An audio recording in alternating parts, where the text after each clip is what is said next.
E aí pessoal, tudo bom? Estamos aqui na DJ Vans. Viemos aqui com esse motorzinho do Express. Um problema, a gente fez esse motor aqui e ele fez algo que não deu certo, né? Tentou economizar e acabou saindo mais caro.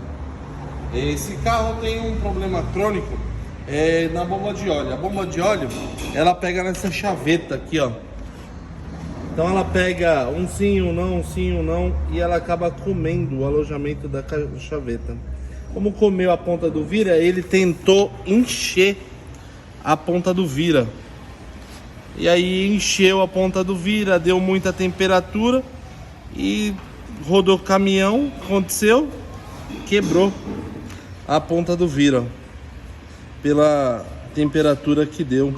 Provavelmente deve ter deformado o vira, a hora que colocou no alojamento, quebrou a ponta do vira.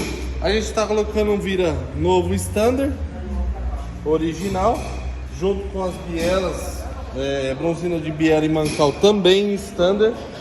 Lembrando, pessoal, que esse caminhão ele tem dois tipos de bronzina. Vocês vão achar diferente aí, que uma é escura, né? Uma tonalidade escura, tá com um pouquinho de pasta aí que a gente usa, a pasta da Saito, da pessoal da Alfa X aí, da T-Rex, né? E a gente usa aqui uma puta pasta da hora para assentamento aí, para não virar sem óleo, né? A gente coloca ela. E então essa bronzina ela sempre vai na capa de cima e as mais claras vão na capa inferior, tá? Então são todas bronzinas originais. E se caso acontecer isso com vocês, de o carro perder pressão de óleo,